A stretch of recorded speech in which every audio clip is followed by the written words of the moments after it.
Carney was born in 1883 at 63 Lower Dorset Street, Dublin. He joined the Irish Republican Brotherhood in 1903, and as a composer, he wrote many rebel songs and went on to write a soldier's song in 1907.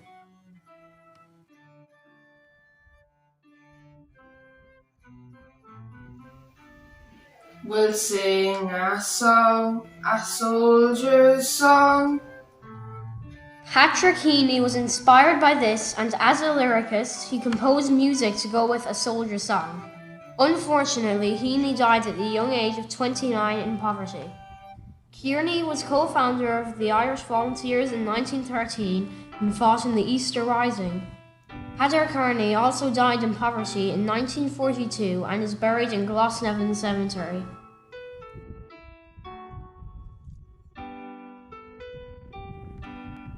The original text of A Soldier's Song was published in the Irish Freedom newspaper in 1912. This was the social media of the early 1900s, and news spread fast, creating popularity of the poem due to its patriotic lyrics.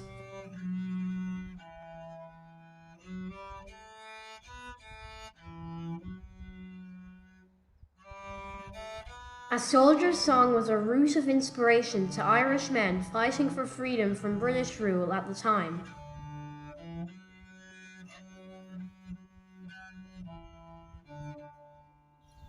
In valley green on towering crag, our fathers fought before us, and conquered neath the same old flag that's proudly floating o'er us. During the 1916 Rising, an inspirational version of A Soldier's Song was sung in the GPO, which created national popularity.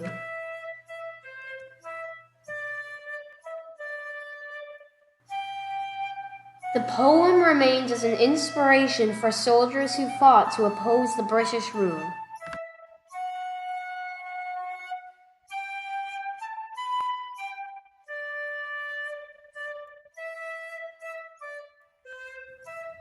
In 1924, the Dublin Evening Mail announced a competition entitled A National Hymn to the Glory of Ireland. The award of 50 guineas was awarded. Posters were erected in public areas and competition grew. 3 judges were selected: W.B. Yeats, Lennox Robinson, and James Stephens. The eventual winner was Mary Farron Thomas of Clontarf for God of Ireland. The competition was of very poor standard, and this enlightened the fact that Ireland was still without a national anthem, and from this competition it turned out that there were none reaching the acquired standard.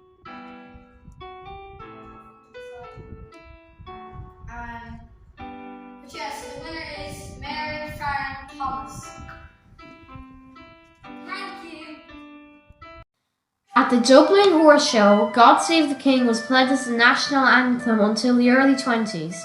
It was then noted that the Dublin Horse Show was a show with no national anthem until 1926, when the tricolour was lifted and A Soldier's Song was sung aloud for Ireland, whilst international teams submitted their own anthems also.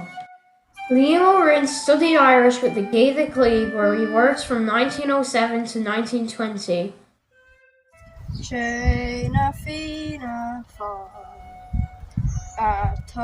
He took part in the Easter Rising as well as publishing books from 1920. O'Rinn translated A Soldier's Song to Amhrán in 1923 before starting work for the Free State Oireachtas Translation Department in 1924. O'Rinn pleaded for the Irish government to adopt Amhrán as our national anthem.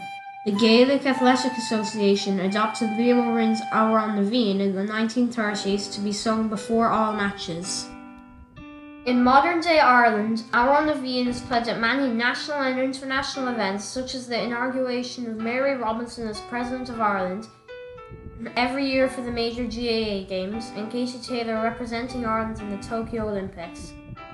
Amhrán was famously played at Croke Park for the meeting of Ireland and England in the Six Nations in 2007, where emotion was tangible for players and supporters alike.